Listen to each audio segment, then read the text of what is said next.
안녕하세요, 에이트빌딩입니다. 오늘은 야 너도 할 수 있어 5번째 시간입니다. 요즘 아파트 시장이 굉장히 뜨겁죠. 그래서 이 아파트를 살펴볼 때 간단하고 쉽게 살펴보는 방법을 소개해 드릴 건데요. 또 이런 정보들을 통해 가지고 상업용 빌딩은 어떻게 또 분석을 하는지 이런 것까지 같이 설명을 드리도록 하겠습니다. 오늘 영상 처음부터 끝까지 시청을 해주시면 여러분들도 투자 고수가 될 수 있습니다. 자, 그럼 가보실까요? 우선 네이버 검색창에요, 호갱노노라고 검색을 하게 되시면 최상단에 나오는 홈페이지가 있습니다. 이 홈페이지로 접속을 하시면요, 지금 보이시는 화면처럼 이렇게 지도 화면이 나오게 되어 있습니다. 그래서 이 지도에서 좀 더 상세한 자료들을 보고 싶으시면 본인의 카카오톡 아이디로 로그인을 하시면 조금 더 많은 정보들을 보실 수 있습니다. 로그인을 했는데요, 지금 잘 아시는 이제 강남 쪽의 아파트를 한번 살펴보도록 하겠습니다. 한티어 쪽의 도곡 렉스 쪽으로 가볼까요? 네, 이렇게 지도에 보시면 매매가와 실거래가에 대한 정보들이 나와 있습니다. 이 부분도 좌측 상단에서 설정을 하셔서요, 가장 이제 많이 참고들을 하시는 게 보통은 이제 실제 거래된 금액과 전세가가 얼마나 차이가 나는지 이런 것들을 많이 궁금해들 하시니까요, 한번 그거를 사례로 보겠습니다.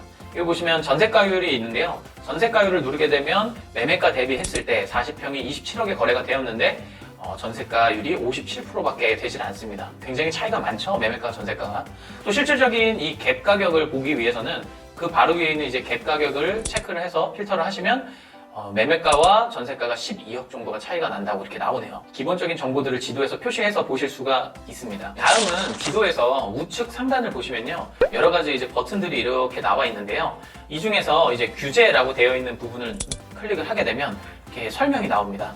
그래서 왜냐면 지금 투기 과열지구, 투기 지역, 조정 대상 지역 등 이런 규제 지역에 따라서 대출 가능 금액이나 또 청약을 할 때 제한을 받는 사항들이 많거든요. 그래서 이런 것들을 간단하게 이 지도에서 규제를 체크를 하시면 보시면 것 같이 이제 강남 전 지역은 붉은색으로 지도가 표시가 됩니다. 좀 더 축소를 해서 제가 서울 수도권이 모두 표시가 되는 범위까지 한번 축소를 해보겠습니다. 서울 경기권까지 보게 되면 각 색깔별로 이렇게 표시들이 됩니다. 현재 추가 규제가 발표가 되면서 서울과 수도권이 투기 과열지구나 조정 대상 지역으로 대부분 이제 규제가 확대되었기 때문에 아파트를 구입하시거나 청약을 하실 때 이런 점들을 주의하셔야 합니다. 다음은 현재 호갱노노에서 또 보실 수 있는 여러 기능들 중에 대표적인 것들 몇 가지를 또 설명드리겠습니다.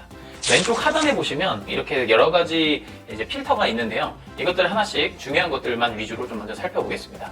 우선 신고가를 누르게 되면은요, 이제 최근에 3개월 동안 이제 신고된 거래 가격에 대해서 얼만큼 상승이 이루어졌는지, 또 실제 그 가격이 얼마인지 이런 것들이 지도에 간단하게 이렇게 표시가 되고요. 지금 여기서도 또 한 가지는 이제 변동을 보게 되면 이것들이 가장 이제 보시기 편한 방법 중에 하나인데요, 이 가격들이 1년 전부터 현재까지 이 실거래가가 어느 정도의 가격 변동폭이 있었는지를 나타냅니다. 그리고 지금 대표 평수가 지금 43평으로 되어 있는데요, 이것도 필터에서 얼마든지 조정이 가능하니까요, 이런 점들은 한번 직접 해보시면 좋을 것 같습니다. 조금 넓혀서 지도를 넓힌 상태에서 각 지역들이 얼만큼 변화가 컸는지를 보실 수도 있는데요, 여러분들이 잘 아시는 하남 쪽을 좀 보면요, 강동구와 하남 쪽을 보게 되면 이쪽도 상당히 이제 1년간 많은 거래 가격이 상승한 거를 확인할 수가 있습니다.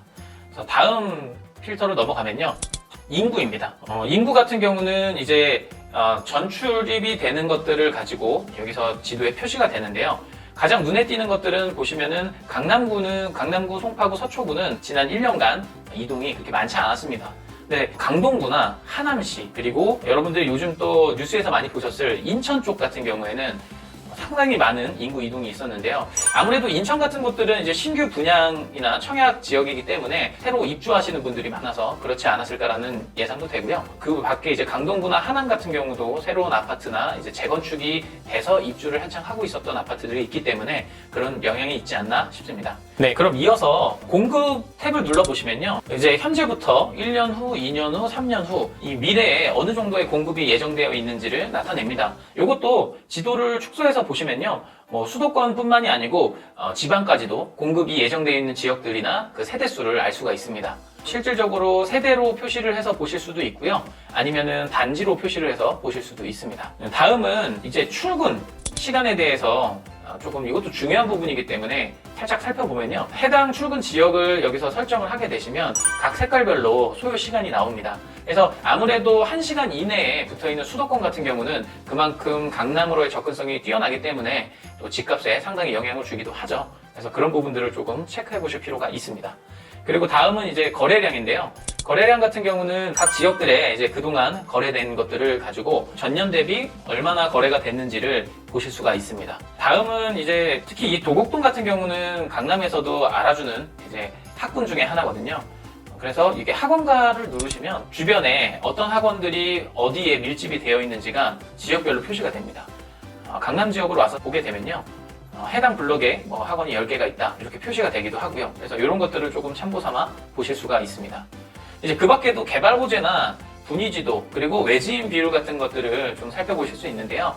이런 기능들은 한 번씩 눌러보셔가지고 그 자세한 설명들이 첨부가 되어 있으니까 그것들을 참고하셔서 좀 살펴보시면 좋을 것 같습니다. 네, 마지막으로 도곡 레슬 아파트를 기준으로 해서 자세한 상세 자료를 보는 법을 알려드리겠습니다. 이 아파트를 클릭을 하게 되시면요. 왼쪽에 이렇게 쭉 거래 정보가 기본적으로 나오는데요. 우선 이게 43평으로 되어 있으니까 가장 인기가 많은 평형대인 33평형 기준으로 이렇게 보겠습니다. 이걸 설정하게 되시면 최근 실거래가와 최근 1개월간의 평균 매물에 대한 가격이 나옵니다. 뭐 한 4천만 원 정도가 가까이 차이가 나네요. 이 거래 기간에 따른 그래프를 보실 수도 있고요. 아래로 내려보시면은 이제 단위별로 가격의 변동이 얼마큼 이루어졌는지도 확인하실 수가 있고요. 현재는 평당가가 무려 8천만 원에 육박하네요. 매물에 대한 정보들도 있고요. 아래로 쭉 내려보시면 이제 세금을 참고하실 수 있는 공시 가격이 있습니다. 공시 가격을 보시게 되면요. 현재는 이제 2020년도 데이터는 한국감정원에서 아직 공개를 하지 않았기 때문에 이미 재산세를 내셨겠지만 지금 추후에 이게 공개가 된 후에 이제 참고를 하시는 게 정확하고요. 그래서 이런 세금에 대한 것도 예상해 볼 수 있다. 뭐 이런 참고 지표로 보시면 좋을 것 같습니다. 그리고 더 쭉 내려다 보시면 이제 대출에 대한 내용도 나와 있는데요. 해당 지역은 이제 투기 지역으로 지정이 돼 있어서 지금은 이제 고가주택에 대해서는 대출이 불가하기 때문에 그런데요. 자본금을 기준으로 이렇게 대출에 대한 가능 금액을 이렇게 설정을 해보실 수가 있습니다. 가능한 지역들은 이 대출이 파란색으로 표시가 됩니다. 그리고 아래로 내려보시면 이제 아파트에 대한 기본 정보가 나와 있는데요. 이런 것들을 참고해서 아파트의 입주 일자나 이런 것들을 보고 아파트가 얼마나 노후됐는지를 좀 체크해 보실 수도 있고요. 그 아래는 이제 주차 공간도 중요하기 때문에 세대당 몇 대까지 제공을 하는지 이런 것들도 확인해 보시면 좋습니다. 또 하나 또 유의해서 보셔야 될 점이 바로 이 3개월 이내에 나올 만한 전세 매물에 대해서 이렇게 자세히 나와 있습니다. 이거는 예측이고 이제 만기 시점을 기준으로 예상하는 거기 때문에 연장을 하게 된다면 꼭 매물로 나오진 않을 수도 있겠죠. 그래서 그런 부분들을 좀 참고하시면 좋을 것 같고요. 그 다음으로 보시면 좋은 정보가 이제 초등학교, 중학교, 고등학교와 어린이집, 유치원에 대한 정보인데요. 굉장히 간단하게 잘 정리가 되어 있습니다. 그래서 주변에 초등학교, 중학교, 고등학교가 어디에 있는지도 표시가 되고요. 또 대표적으로 하나를 눌러보면 태화 고등학교를 눌러보게 되면요. 이렇게 학급당 학생 수, 교사당 학생 수가 나오고요. 이런 것들을 통해서 얼마나 교육 여건이 괜찮은지를 또 판단해 볼 수 있는 지표가 되기도 합니다. 그리고 추가로 이제 어린 자녀들, 이제 유치원이나 어린이집에 대해서 고민을 많이 하시잖아요. 그래서 그런 것들도 이제 보게 되면 어떤 국가에서 인증을 받은 어린이집인지 또 여기서 원화 구성이 나이대가 몇 명씩 있는지 또 교사가 한 명당 몇 명의 아이를 돌보는지 이런 것들을 보실 수가 있고요. 이런 것들은 상당히 일일이 발품을 팔아서 알아보기에는 조금 어려운 부분들도 있기 때문에 굉장히 편리하게 잘 정리가 되어 있습니다. 야 너도 할 수 있어 5번째 시간 호갱노노 홈페이지와 앱을 활용하는 방법에 대해서 여러분들에게 소개해드렸는데요. 기능이 많으니까요. 여러분들께서 이것들을 꼭 활용하셔서 많은 도움이 되시길 바라겠습니다. 다음 시간에도 더욱 유익한 정보를 가지고 돌아오도록 하겠습니다. 구독, 좋아요, 무료인 거 아시죠? 지금까지 에이트빌딩이었습니다. 가격들이 잠깐만 건물을 다시 다시 잠깐만 다시 뭐부터 다시 해야 되지?